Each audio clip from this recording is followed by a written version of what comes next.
Olá, você que está nos acompanhando aí, bem-vindo. Aqui é o Luiz Lima. Vamos fazer um estudo hoje aqui pelo Centro Espírita Bezerra de Menezes, em Miami, abordando o capítulo 27 do Evangelho segundo o Espiritismo. Dependendo da tradução aí, o capítulo chama-se Pedi e Obtereis. Em linguagem muito simples, né, linguagem bem básica, esse capítulo trata de pedir e receber. Você pede alguma coisa e quer receber alguma coisa. E, via de regra, o que acontece é que a gente acha que não está recebendo aquilo que pediu, acha que não existe, as coisas não estão justas, a gente se revolta, enfim. Né? Achamos que deveria ser um pouco diferente. Então, esse capítulo vem nos esclarecer exatamente essa questão. Então, a gente vai tentar fazer uma abordagem aqui para ver o que a gente consegue concluir. Vamos lá, então, né? Nós aqui.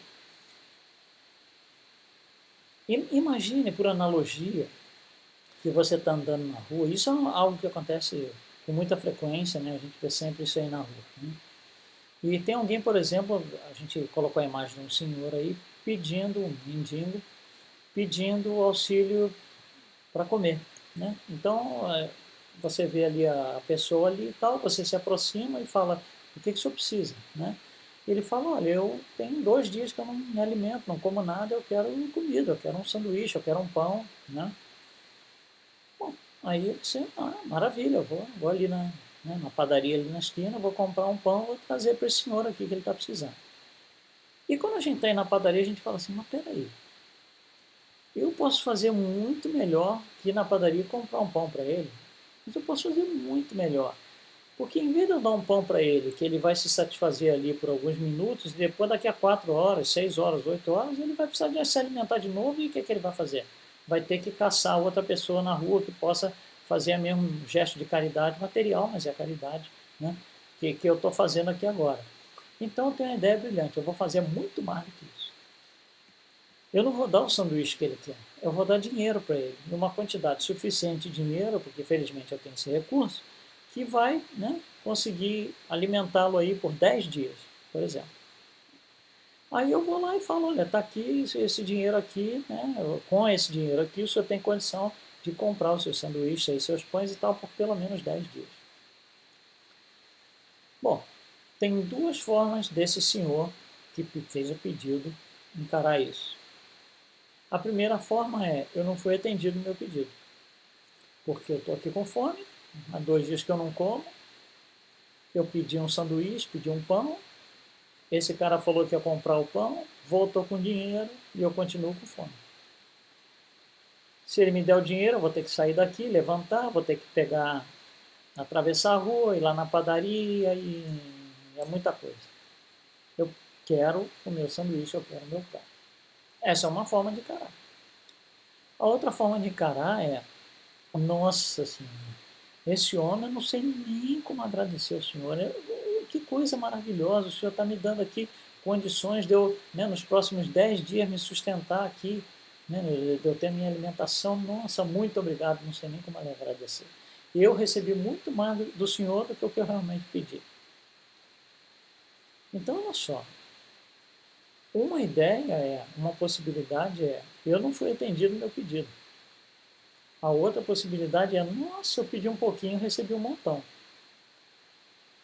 Bom, isso é um exemplo muito simples, né? A gente vê meio que aí pela rua de vez em quando, mas nós somos exatamente assim. Nós somos exatamente assim. A gente faz os nossos pedidos e temos a percepção que não estamos sendo atendidos. Que não veio do jeito que a gente quer, que as coisas não estão funcionando, né, que eu não mereci, etc, etc. Bom, como é que a gente entende isso, principalmente nós espíritas? É nesse capítulo que Allan Kardec vai nos proporcionar um entendimento de tudo isso aí. Então a gente está falando de 2 coisas, 2 avenidas, uma avenida de ida e uma de volta. A de ida é o pedir e a de volta é o receber. Para a gente destrinchar o que é o pedir e destrinchar o que é o receber, vamos fazer em partes. Então, primeiro pedir, né? Levar um pedido à frente. Bom, quando a gente faz um pedido, quando a gente está falando de pedir, 4 coisas vêm à mente. Pedir o quê? O que eu posso pedir? Qualquer coisa. Tem limitação? Tem certas coisas que eu posso pedir, outras que não? Segundo, para quem que eu vou pedir? Eu quero fazer o meu pedido. Com quem que eu falo? Né? Terceiro, quando que eu posso pedir? Tem data para pedir? Pode ser toda hora? Posso pedir várias vezes? Pode pedir o mesmo pedido várias vezes? Posso insistir no mesmo pedido várias vezes? Como é que é isso? E o quarto, como é que eu peço? Qual é a forma de fazer esse pedido? Bom, aqui é um começo para a gente, né, tratar desse assunto. Então vamos lá. O que eu posso pedir? Aqui começa a primeira diferença. Porque Allan Kardec deixa bem claro para isso, quando está sendo falado, quando Jesus nos dá o pedir obtereis, ele está falando de pedir coisas que têm a ver com as questões da alma. Pedir para as questões da alma. Não é pedir carro, casa, ganhar na loto. Não é disso que ele está falando. Não que você não possa pedir, claro que pode, mas não é disso que ele está falando. O que a gente está falando aqui são questões da alma. São questões íntimas, emocionais, são aquelas questões que têm que ser resolvidas porque está nos atrapalhando, né, nosso desenvolvimento como espírito, até como pessoa dentro da encarnação, né? Então, essas coisas que a gente vai pedir, essas coisas que a gente tem que pedir, coisas para a alma, não são coisas materiais, não são itens materiais. Né? Para quem que eu vou pedir? Aí Allan Kardec coloca de uma forma muito especial, porque a gente fala assim, vamos pedir para Deus. Claro, sem dúvida, mas ele dá uma abrangência um pouco maior. Ele fala assim, olha, pedir para Deus sim, mas você também pode pedir para o seu mentor, que está um pouquinho acima de você, uma esfera um pouquinho acima, você pode pedir para os seus guias, você pode pedir para Jesus, você pode pedir na faixa crística, né? São vários níveis. Então, ele coloca de uma forma genérica. Em vez de pedir para Deus, pedir para as esferas espirituais, as esferas superiores. É assim que ele coloca. Então, nós podemos pedir para as esferas superiores. Tá? Bom, como que eu faço esse pedido? Aliás, como não, desculpa. Quando que eu posso pedir? Toda hora? Aí que tá. A gente quer insistir, bater na mesma tecla, ficar ali, tá, né, 3 vezes por dia pede a mesma coisa. Allan Kardec nos coloca, através dos espíritos, obviamente, da codificação, ele nos coloca dessa forma assim. Sempre que precisarmos fortalecer as nossas virtudes. Virtudes, coisas da alma. Então, todas as vezes que eu sinto a necessidade, eu vou pedir. Por exemplo, vou dar um exemplo aqui. Eu gostaria de ser, por exemplo, mais caridoso. Então, o que eu vou pedir?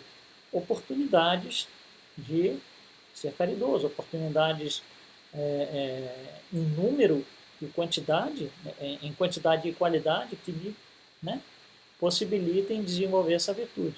É um pedido, né, que eu seja mais paciente, mais tolerante, mais, sei lá o que for, né, mais humilde. São pedidos que a gente vai fazer porque vão fortalecer as nossas virtudes. Bom, como que é feito esse pedido? Como que eu peço? Primeiro, existem algumas condições. Primeira condição, pedir com humildade. Pedir não é demandar. Pedir não é a mesma coisa que exigir. Pedir aqui é pedir com humildade, onde a gente se coloca no nosso lugar, olha para cima, para as esferas superiores e coloca o nosso pedido lá. Pedir com humildade. Sem humildade, eu não estou pedindo, eu estou exigindo. Se eu estou exigindo, eu não vou receber, porque eu não estou pedindo nada. Exigir não é pedir. É outra coisa diferente. Então, esbravejar e falar, olha, mas eu quero isso e tal, pode ter certeza absoluta, 100% de garantia que não vai ser atendido. 100% de garantia. Porque você não está lá na premissa básica, que é pedir com a humildade que a gente precisa ter no coração para poder colocar esse pedido para fora. Como pedir é um protocolo, é parte do protocolo. Eu tenho que estar no estado de humildade. Outra coisa que faz parte do protocolo, pedir como espírito imortal. Ah, como assim? O que quer dizer isso? Olha só, se eu chegar e disser assim, eu quero um carro, zero. Um carro, zero. Eu quero uma Ferrari, zero. Isso daí é algo que é material, não tem o mínimo sentido, porque eu não vou conseguir levar isso à frente depois que eu morrer, eu não vou levar para o lado de lá e nem vou trazer de volta na próxima encarnação. Então, não é algo, não é uma questão da alma. É um pedido que não é feito para quem é um espírito imortal. O espírito imortal vai pedir coisas que transcendem a vida encarnada, que ele pode aproveitar depois do desencarne. Então, por exemplo, sei lá, inteligência, virtudes, tudo isso são coisas que eu consigo levar para depois do desencarne e nos desencarnes subsequentes, todos eles. Isso sim é parte do protocolo do como que eu vou pedir. Né? Então eu vou pedir, eu vou me posicionar como espírito imortal. Como se eu tivesse que falar algo assim. Eu, como espírito imortal, na qualidade de espírito imortal, quero pedir isso, isso, isso, isso. Então não faz sentido eu chegar e dizer assim, olha, na qualidade de espírito imortal, eu quero o carro do ano. Isso não faz sentido. Tá? Terceira coisa que a gente fala sobre o como pedir. É parte do protocolo. Como que eu peço? Faço um memorando, faço um documento, um e-mail, o que é? Não. Oração. O protocolo para que eu faça pedidos nas esferas superiores, coloca codificador, é a oração. É orando que eu vou conseguir levar à frente o meu pedido, desde que, né, os pré-requisitos dentro do protocolo sejam cumpridos. Humildade, pedidos, questões da alma, etc, etc, tudo que a gente falou aí. Então, uma vez que eu consigo, né, tá dentro, se me enquadrar nisso daí, como que eu levo o meu pedido à frente? Através da oração. Então, a oração começa a ser um negócio fundamental, porque é ela que vai proporcionar eu pedir para conseguir obter alguma coisa. Primeiro que se eu não pedir, eu não vou obter, né? Então, eu vou ter condição de pedir uma vez que eu consiga fazer isso através da oração. Então, eu preciso aprender a fazer essa oração. Né? Por exemplo, uma vida encarnada. Como é que você faz, sei lá, digamos, um certo requerimento? Você tem que preencher um formulário de próprio punho. Tem que aprender a escrever primeiro. É parte do protocolo. Então, eu, para poder fazer a minha requisição, o meu pedido, eu preciso aprender a escrever. Aqui é a mesma coisa. Eu, para aprender a fazer o meu pedido, eu preciso me comportar de tal forma e aprender a fazer oração na forma que isso se enquadra.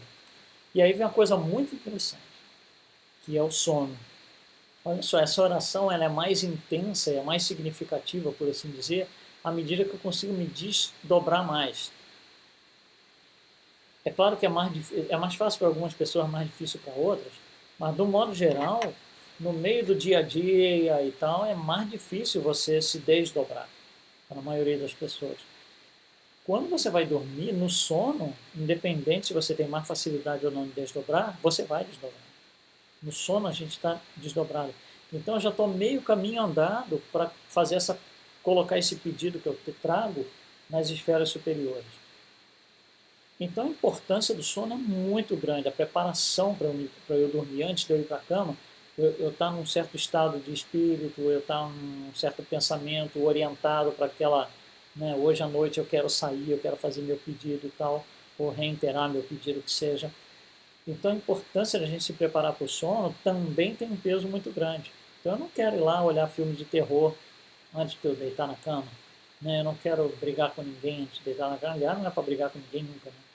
Mas são coisas que eu preciso evitar. A gente precisa conhecer. Daí o fato do capítulo trazer essa informação para nós. Então a importância do sono começa a ter um peso significativo nas oportunidades que nos são dadas de pedir. Né? Bom, tudo isso que a gente falou agora tem a ver com levar esse pedido à frente. Levei o pedido à frente e agora eu vou esperar receber, ser atendido no meu pedido. E aí aparecem as perguntas de novo, as mesmas perguntas. Eu vou receber o que de volta? Né? Quem que vai trazer o que eu quero? De quem que eu vou receber o que eu quero? Né? Quando que eu vou receber? Né? E como que eu vou receber? Então, é basicamente as mesmas perguntas que a gente fez para levar o pedido, a gente faz para ver como é que esse pedido vai chegar até a gente, o resultado, por exemplo. Então, eu vou receber o quê? Muito importante, muito importante. Olha o que nos diz a codificação. A recompensa é focada na intenção do pedido. Isso muda muito, porque olha só, o meu pedido pode ser, eu preciso ganhar 50 mil dólares. Realmente eu preciso ganhar 50 mil dólares. É um pedido, claro. Mas eu posso falar assim, olha, eu me sinto preparado, estudei, eu me sinto preparado para entrar na nova fase da minha vida, onde eu quero abrir algumas creches e quero abrir um centro espírita, colocar um monte de livro espírita lá para o pessoal, né, ter oportunidade de estudar como eu tive, por exemplo. Mas eu não tenho recurso financeiro, então gostaria de ser auxiliado. Olha a diferença do pedido. Você está pedindo a mesma coisa, que é dinheiro, mas com intenções completamente diferentes. A recompensa não vem pelo pedido em si, vem pela intenção do pedido. E isso muda tudo, isso aí já muda tudo. A recompensa é focada na intenção do pedido. Para que eu quero aquilo? O que eu vou fazer com aquilo? Porque olha só, se eu vou pedir assim, nossa senhora, eu quero fazer um pedido. O meu pedido é, eu quero que o fulano seja prejudicado. Não precisa nem falar nada. Que recompensa que eu acho que eu vou ter? Você acha que eu vou ser atendido? Não vou ser atendido. Garantidamente não vou ser atendido. Bom, quem que vai receber, quem que vai trazer o que eu preciso receber? Né? Aí a gente coloca de uma forma bem genérica, que a gente normalmente fala, não, Deus vai prover e tal, Deus como providência e tal. Mas Allan Kardec fala uma coisa um pouquinho mais abrangente. Em vez de focar só em Deus e Deus, ele fala a criação. Porque olha só, eu posso ser atendido, por exemplo, porque os meus guias e mentores, então estão numa esfera bem abaixo da, por exemplo, da crística, estão aqui um pouquinho acima de mim. Esses mentores e guias podem chegar e começar a me dar um monte de inspirações e um monte de oportunidades onde eles, né, vão me acompanhar, me levando numa certa trajetória que me faz chegar onde eu estou querendo, que é ser atendido naquele pedido.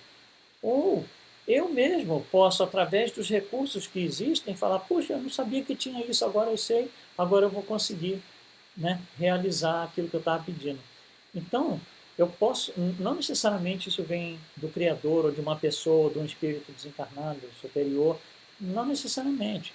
Isso vem da criação, no modo geral, onde eu mesmo, auxiliado ou não pela espiritualidade superior, posso chegar naquele resultado. Tem uma coisa, que é a misericórdia divina. Isso daí sempre vai estar presente.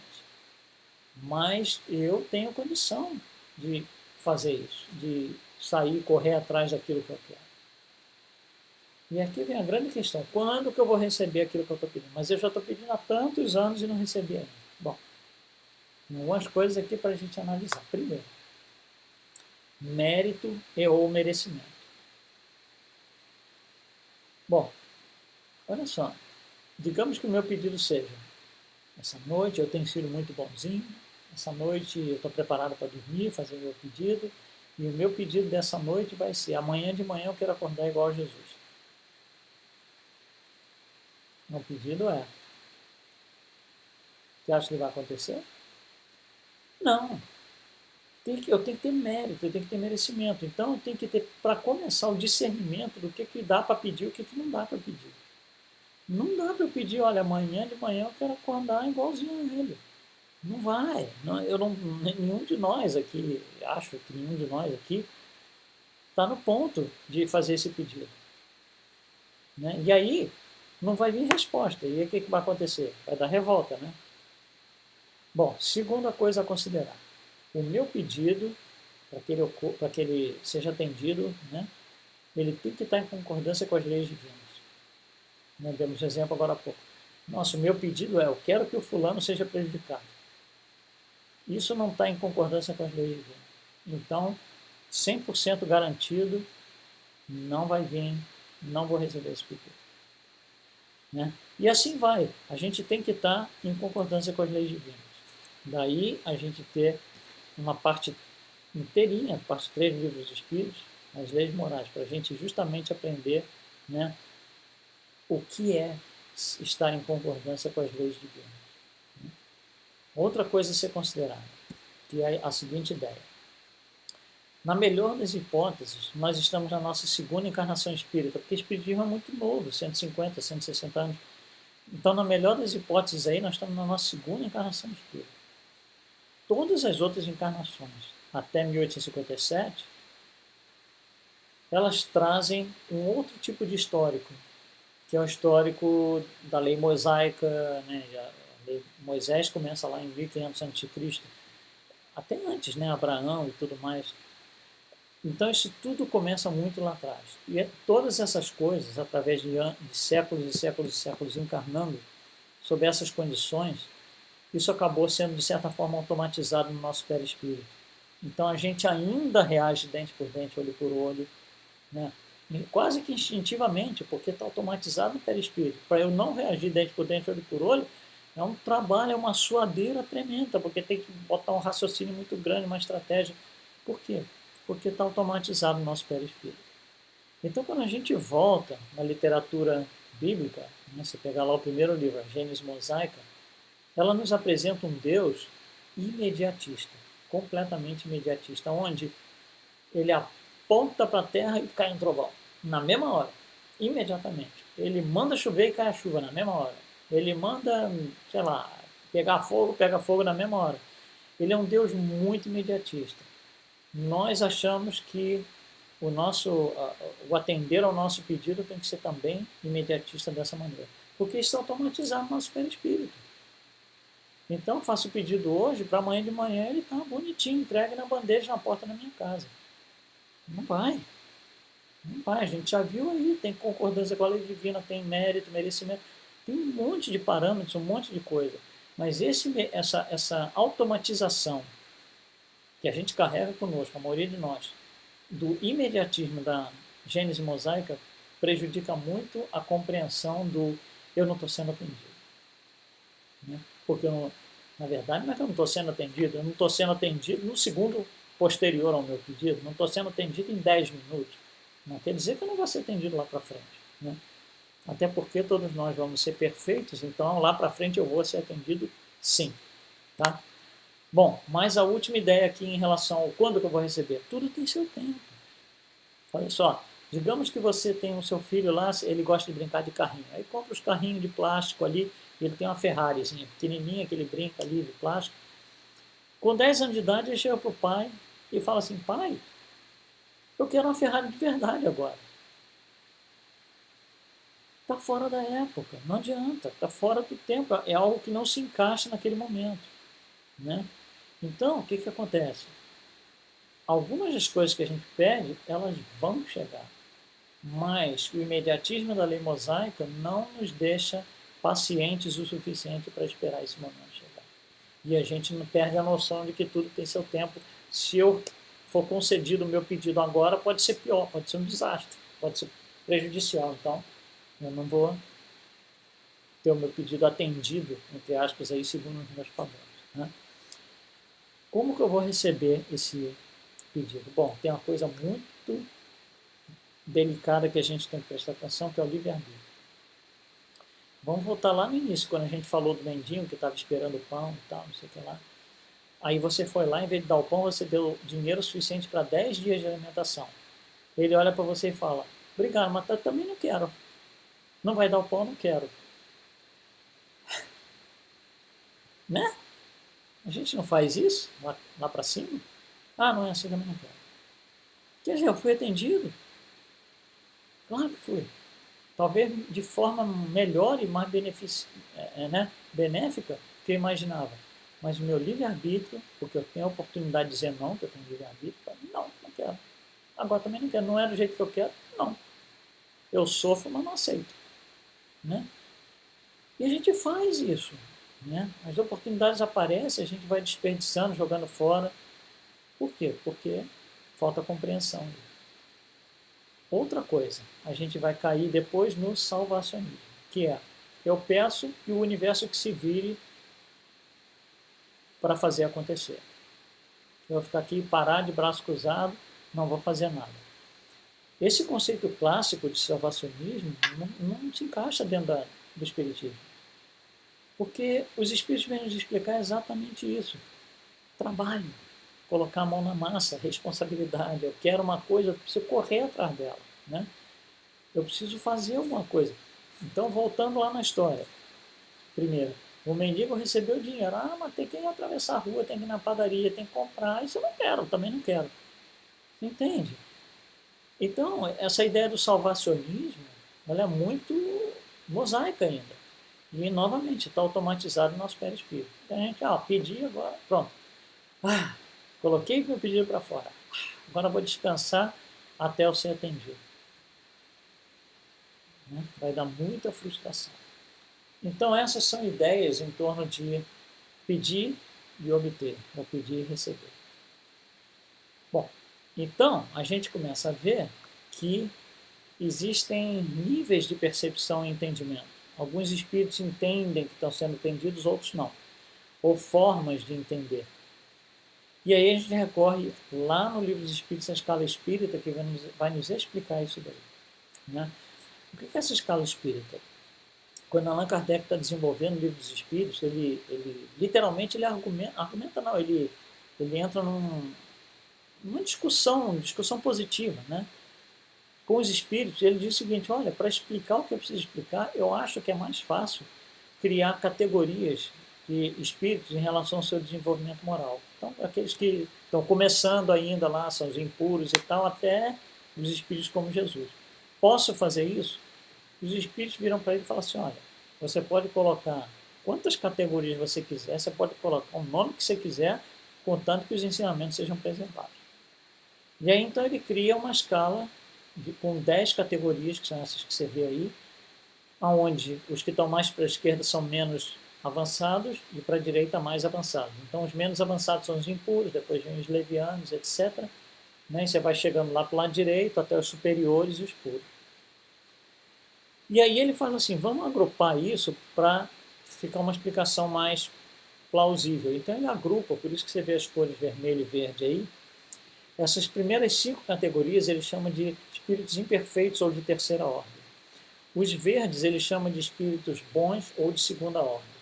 E os espíritos puros, que são os azuis, só tem primeira ordem, né? Esses nem encarnam mais, não precisam mais reencarnar, a não ser por missão, como Jesus.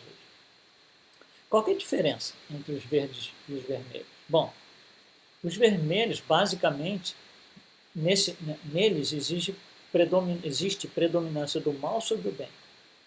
Ali mora o orgulho, egoísmo, arrogância, tudo isso. Nos verdes, a predominância não é mais do mal sobre o bem, é do bem sobre o mal. Então muda completamente a perspectiva. Né? Então, quanto mais para o lado esquerdo aí da sua imagem, mais perto dos impuros, mais difícil de se compreender tudo isso que a gente falou até agora. Quando a gente vai chegando para o lado verde, isso é uma coisa que, essa compreensão do pedir e obtereis, é algo que já é compreendido com facilidade. Bom, então, a gente pode trazer a seguinte ideia. A percepção de eu ser atendido não é igual para todos nós. Depende de onde você está na escala espírita.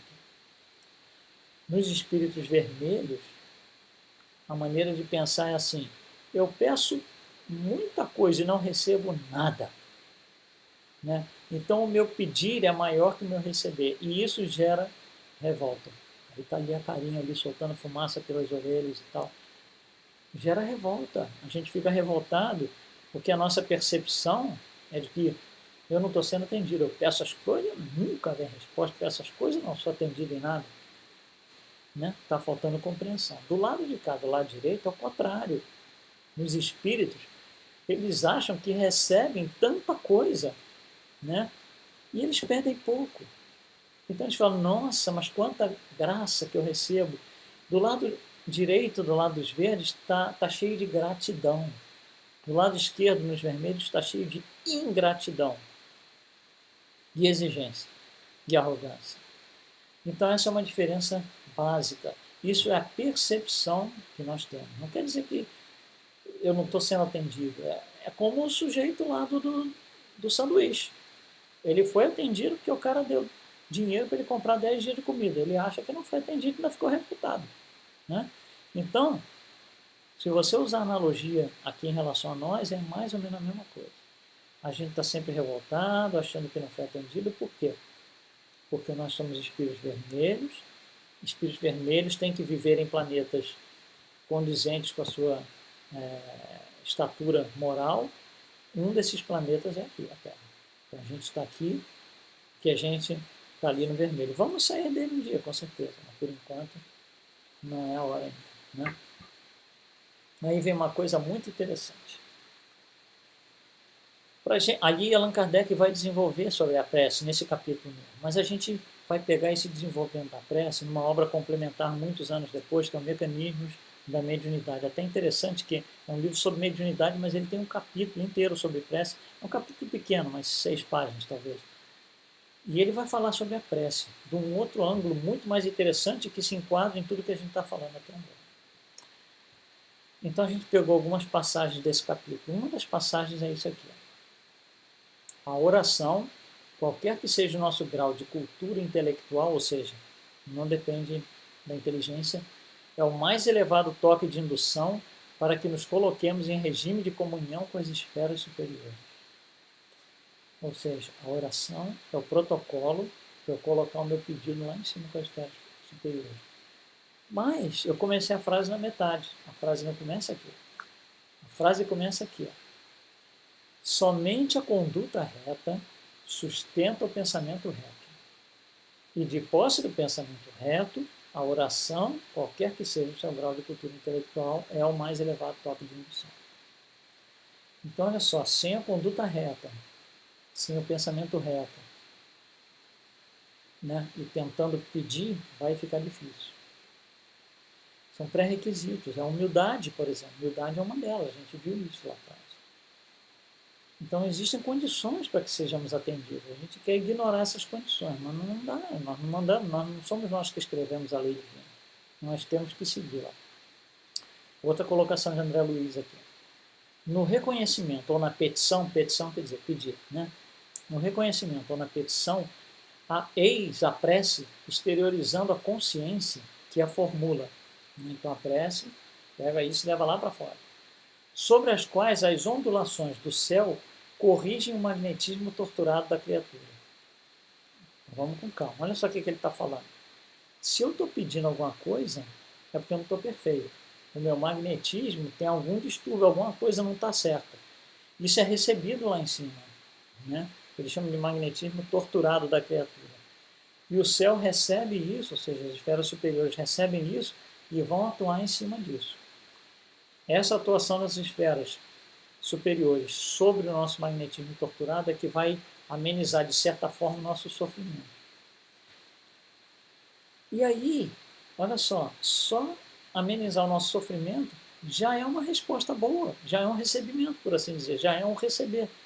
Né? E não necessariamente a gente se dá conta disso e às vezes a gente sai aí na revolta e tudo mais.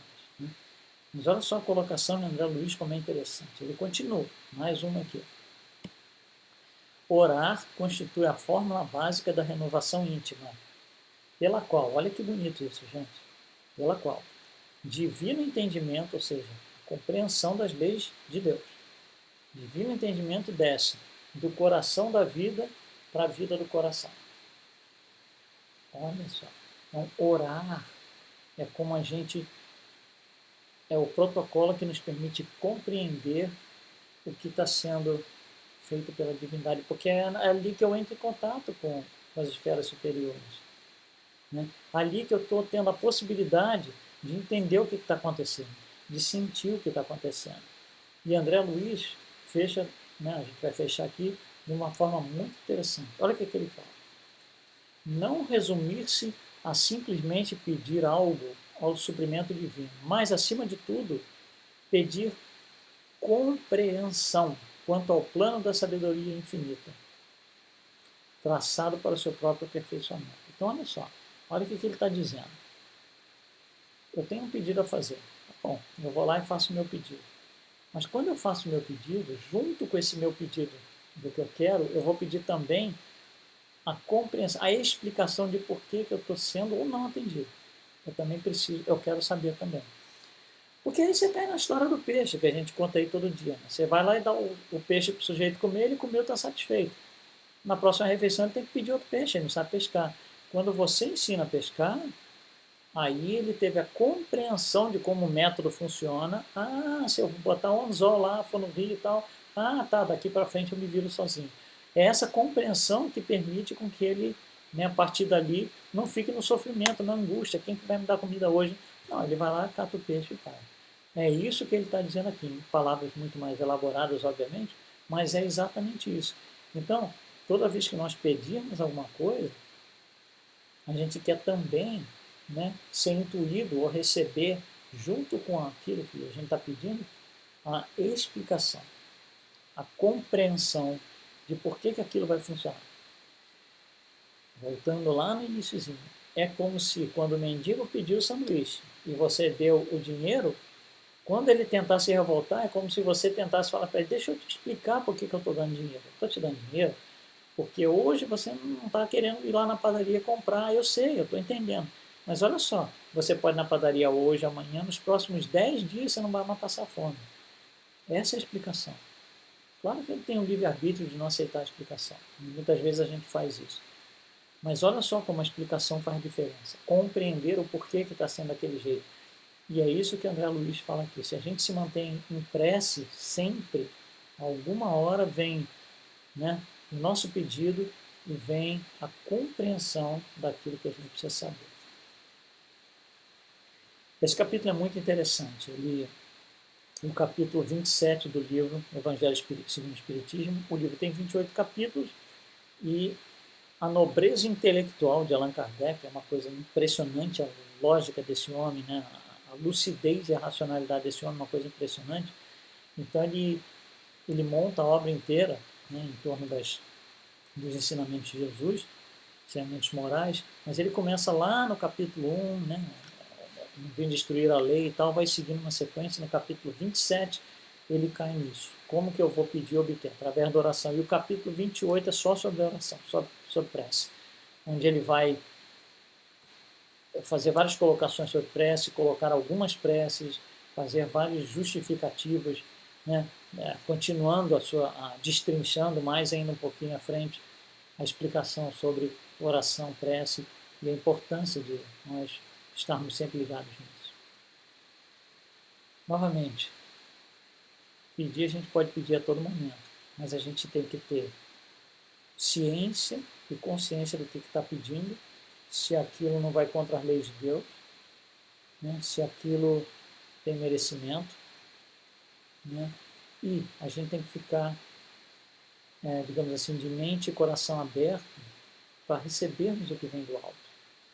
Se eu me fechar na seguinte hipótese, eu estou pedindo isso e vai vir desse jeito exatamente. Se eu achar que só aquele jeito valida o recebimento, vai ficar muito difícil. Porque isso daí é para quem é onisciente, onipotente, onipresente, e nenhum de nós é. Nem você, nem eu. Gente, obrigado por vocês terem participado conosco desse estudo. Pedi obtereis, capítulo 27 do Evangelho segundo o Espiritismo. Muito obrigado e a gente se vê numa próxima oportunidade.